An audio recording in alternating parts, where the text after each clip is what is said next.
दिल्ली के अंदर नफरत की खबर छपी, भाई और भाई के बीच लड़ाई की खबर छपी, दुकानें जलने की तस्वीरें छपी, मार्केट उजाड़ दिए गए, लोगों के घर उजड़ गए, उसकी तस्वीरें पूरी दुनिया के अंदर छपी।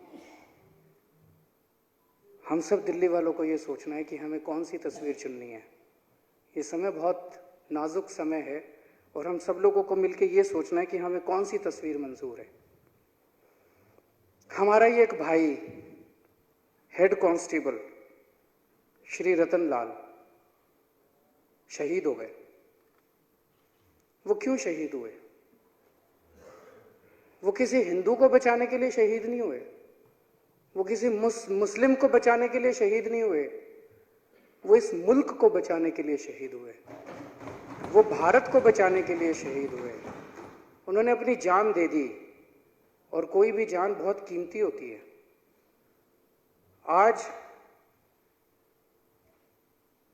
इस पूरे सदन की तरफ से, पूरी दिल्ली सरकार की तरफ से और पूरे दिल्ली के लोगों की तरफ से मैं उनके परिवार को यह आश्वासन देना चाहता हूं कि आपके बेटे की शहादत हम किसी भी हालत में बेकार नहीं जाने देंगे। रतनलाल जी दिल्ली की उस तस्वीर के लिए शहीद हुए जिसमें मेलानिया ट्रंप हमारे दिल्ली के एक सरकारी स्कूल में आती है। वो दिल्ली की नफरत वाली तस्वीर के लिए शहीद नहीं हुए। मैं उनके पूरे परिवार को इस सदन की तरफ से आश्वासन देना चाहता हूं कि आपकी पूरी जिंदगी की जिम्मेदारी अब हमारी है। आप बिल्कुल चिंता मत करना। ये सदन, हम सारी पार्टियां, मैं सारी पार्टियों की तरफ से ये आश्वासन देता हूं, ये सदन, ये सरकार आपका ख्याल रखेगी। मुझे बेहद खुशी हुई, आज सुबह मैंने सुबह न्यूज़ चैनल्स में पढ़ा, न्यूज़ चैनल्स में सुना कि केंद्र सरकार शायद 1 करोड़ रुपए का उनको सम्मान राशि दे रही है। दिल्ली सरकार भी, दिल्ली सरकार की पहले से नीति है, दिल्ली सरकार उनके परिवार को 1 करोड़ रुपए की सम्मान राशि देगी और उनके एक परिवार के एक व्यक्ति को दिल्ली सरकार में नौकरी देगी। मैं फिर से ये पूछना चाहता हूं कि जो 3 दिन से दिल्ली के अंदर घटनाएं घटी, ये क्यों घटी? ये कौन करवा रहा है?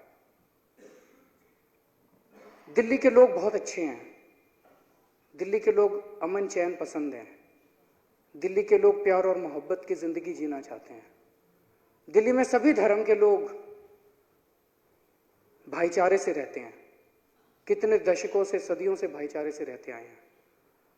हिंदू, मुसलमान, सिख, ईसाई, ब्राह्मण, बनिए, इस जात के, उस जात के, अमीर, गरीब, सब हम लोग अपनी ज़िंदगी सुकून से जीना चाहते हैं, अपने बच्चों को पालना चाहते हैं, हम अपनी रोज़ी रोटी कमाना चाहते हैं। हमें दंगे फसाद नहीं चाहिए, दिल्ली के लोगों को दंगे फसाद नहीं चाहिए। हमें अपनी ज़िंदगी जीनी है, हमें अपने बच्चों को पालना है, बच्चों का भविष्य बनाना है, दिल्ली को सुंदर बनाना है, यही हमारा भविष्य है। तो ये पिछले 3 दिन में जो कुछ हुआ, ये क्यों हुआ? ये दिल्ली के आम आदमी ने नहीं किया, ये कुछ बाहरी तत्वों ने, कुछ राजनीतिक तत्वों ने और कुछ उपद्रवी तत्वों ने, असामाजिक तत्वों ने और कुछ राजनीतिक तत्वों ने, इन लोगों की कारस्तानी है कि पिछले 3 दिन से दिल्ली के कुछ इलाके जल रहे हैं। ये जो हम सुन रहे हैं कि हिंदू और मुसलमान के झगड़े हैं, हिंदू और मुसलमान दिल्ली में नहीं लड़ रहे, हिंदू और मुसलमान दिल्ली में लड़ना नहीं चाहते। मैं आपको दिखाना चाहता हूं कि इन दंगों से किसका नुकसान हुआ। इन दंगों से सबका नुकसान हुआ। इन दंगों में कौन मरा? 20 से ज्यादा लोगों की मौत हो गई। वीरभान की मौत हो गई। वीरभान हिंदू था। मोहम्मद मुबारक की मौत हो गई, वो मुसलमान था। परवेश की मौत हो गई, वो हिंदू था। जाकिर की मौत हो गई, वो मुसलमान था। राहुल सोलंकी की मौत हो गई, वो हिंदू था। शाहिद की मौत हो गई, वो मुसलमान था। मोहम्मद फुरकान की मौत हो गई, वो मुसलमान था। राहुल ठाकुर की मौत हो गई, वो हिंदू था। तो मौत तो दोनों की हो गई, हिंदुओं की भी हो गई, मुसलमानों की भी हो गई, पुलिस वालों की भी हो गई। फायदा किसका हुआ? इसी तरह से ये मेरे पास इंजर्ड लोगों की लिस्ट है। ये तो थी मरे जो जिनकी मौत हो गई। राकेश हिंदू है, मोहम्मद सलीम मुसलमान है, देवदास हिंदू है, राकेश मुसलमान है, नदीम मुसलमान है, राजेश हिंदू है। ये पूरी लिस्ट में हिंदू और मुसलमान दोनों हैं जो इंजर्ड हुए हैं, जिन पर गोलियां चली हैं, जिन्होंने लाठियां खाई हैं। तो नुकसान तो सबका हो रहा है, हिंदुओं का भी नुकसान हो रहा है, मुसलमानों का भी नुकसान हो रहा है।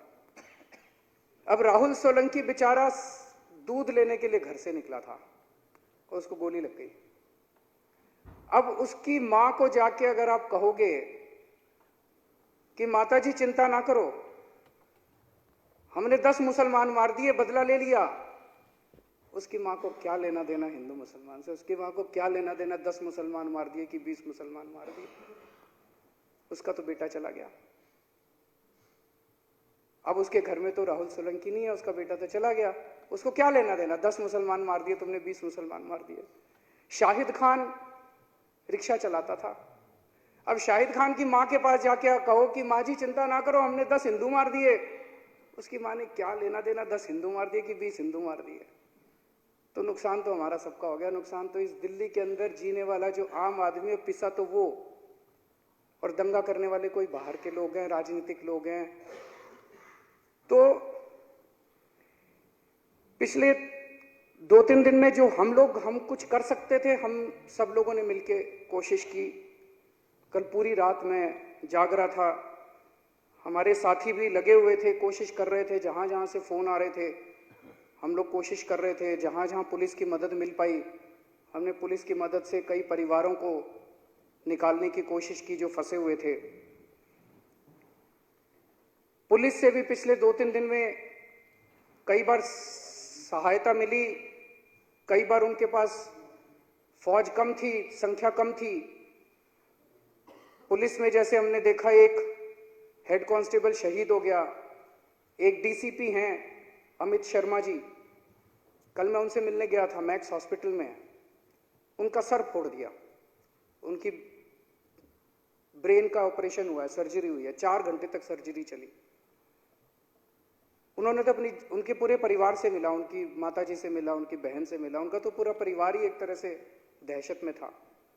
वहीं पे एक एसीपी भी था, और यहाँ पे मतलब कम से कम 50 पुलिस वाले हैं, ये पूरी लिस्ट है मेरे पास, जो शहीद घायल हुए हैं। तो पुलिस वाले घायल हुए हैं बहुत सारे। एक आईबी ऑफिसर हैं अंकित शर्मा जी, अंकित शर्मा, नाले के अंदर डाल दिया। उसके साथ 4 बच्चे और हैं, उनका भी कोई पता नहीं लग रहा है। आज भी गोताखोर वगैरह सारे नाले के अंदर उसको रिसर्च कर पूरा चेकिंग कर रहे हैं। बहुत बुरा हाल। यही नहीं, और भी लोगों को मार दिया वहां करावल नगर के अंदर। बिल्कुल। तो पुलिस वाले, मेरी समझ में, उन्होंने काफी कोशिश की स्थिति को संभालने की, लेकिन माहौल इतना ज्यादा बड़ा था कि संख्या कम थी। और कई बार जब हम नीचे वाले पुलिस वालों से बात कर रहे थे, पता नहीं क्या कारण थे, वो बोले जी ऊपर से ऑर्डर नहीं मिल रहे कि आप एक्शन ले सकते हो, नहीं ले सकते। लेकिन कई सारे वीडियो भी घूम रहे थे, उस वीडियो में कहीं कहीं ऐसे भी थे जो कुछ पुलिस वाले, जैसे हम सुनते हैं कि एक मछली सारे तालाब को गंदा कर देती है, कुछ हो सकता है ऐसे इंसिडेंट्स थे जहां पे पुलिस भी मदद कर रही थी उपद्रवियों की। अगर ऐसे कोई हैं तो उसके ऊपर जांच होनी चाहिए। एमएलएज ने बहुत कोशिश की, आप सब लोगों से भी, बीजेपी के एमएलए से भी कल मेरी मीटिंग हुई, हमारे एमएलए से भी मीटिंग हुई। मोस्टली एमएलए जमीन पे थे, फील्ड में घूम रहे थे, अपने अपने वॉलंटियर्स के साथ घूम रहे थे। कई सारे, कल मेरे को काफी सारा सुनने को मिला, कई जगह एमएलएज की कोशिश की वजह से और कार्यकर्ताओं की कोशिश की वजह से दंगे रुके। जैसे अभी मनीष जी ने उदाहरण दिए कि यहाँ पे लोग रॉड ले लेके घर से बाहर निकले हुए थे, उनसे पूछा भाई क्यों निकले हुए हो? बोले जी वो 200 मीटर से क्राउड आ रहा है। तो वहां 200 मीटर पे जब अपना कार्यकर्ता भेजा, वहां कोई क्राउड नहीं था, तो इनको बोला भाई वहां से कोई नहीं आ रहा, तो सब अपने अपने घर चले गए। इसी तरह से कई जगह अफवाहें फैली हुई थी, उन अफवाहों को जाके जब बताया गया, सच्चाई बताई गई, तो उनको रोकने की कोशिश की।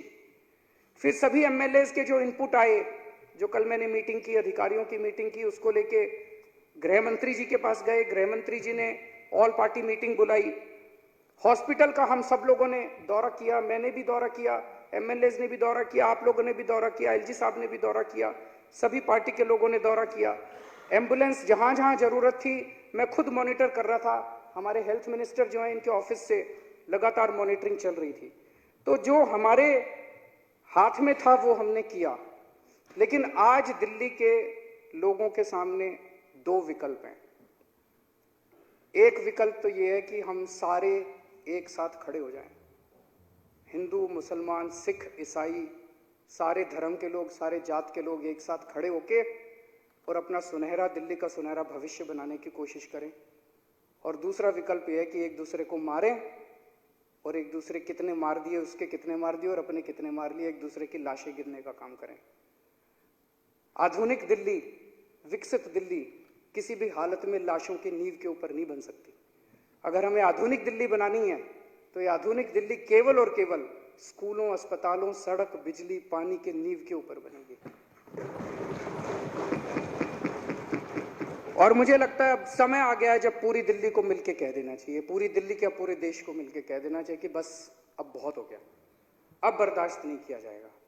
अब ये नफरत की राजनीति बर्दाश्त नहीं की जाएगी। अब ये भाई को भाई से लड़ाने की राजनीति बर्दाश्त नहीं की जाएगी। अब दंगों की राजनीति बर्दाश्त नहीं की जाएगी। अब दुकानें जलाने की, माँ बहनों के साथ गलत काम करने की, घर जलाने की, ये सब राजनीति अब बर्दाश्त नहीं की जाएगी। बहुत सारे दिल्ली के कई इलाकों से बहुत अच्छी अच्छी और दिल को खुश कर देने वाली कहानियां भी सुनने को मिली कि कहीं पता चला हिंदू इलाके में एक मुसलमान रहता है, सारे हिंदुओं ने मिलकर उसको बचाया। कहीं पता चला मुसलमान इलाके में एक हिंदू रहता है, सारे मुसलमानों ने मिलकर उसको बचाया। ये दिल्ली वाले हैं, ये आम दिल्ली के नागरिक हैं और हमारा भविष्य इन्हीं के भरोसे आगे बढ़ सकता है। स्थिति बहुत नाजुक है।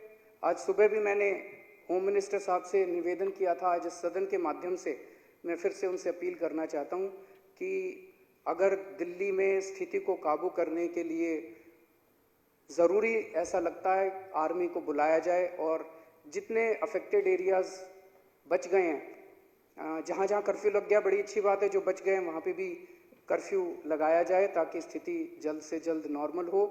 और मैं दिल्ली के लोगों को इस सदन की तरफ से, सारी पार्टियों की तरफ से, इस सदन की तरफ से दिल्ली के लोगों को आश्वस्त करना चाहता हूँ कि हमारी तरफ से किसी तरह की कोई कमी नहीं होगी।